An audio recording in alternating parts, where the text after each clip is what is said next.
Welcome to Man Does Tech, where I solve the problems you didn't even know you had.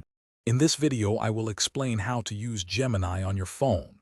To begin, ensure you have the Gemini app installed or that it's enabled through your Google Assistant settings. Once ready, simply open the app or say, "Hey Google," to activate it. Gemini is designed to be your personal AI, ready to assist with a wide range of tasks, from drafting messages to finding quick answers. It's a powerful tool right at your fingertips. Gemini offers a robust set of features to enhance your productivity and creativity.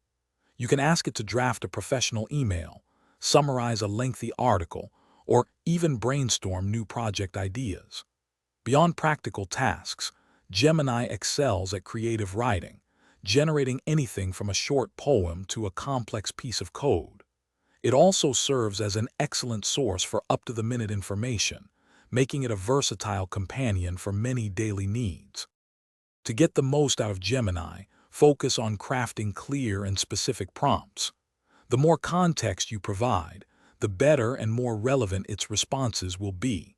Don't hesitate to experiment with different conversational styles or ask for various tones in its output. For example, request a formal email versus a casual message. You can also integrate Gemini with other applications on your phone to streamline tasks and enhance your overall digital experience. Managing your Gemini settings is crucial for a personalized and secure experience.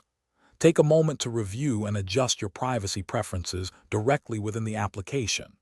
You have control over data usage and how Gemini personalizes its responses for you.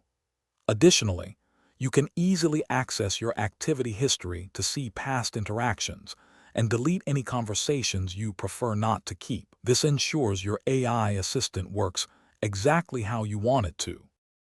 Thanks for watching. If you found this helpful, don't forget to like and subscribe.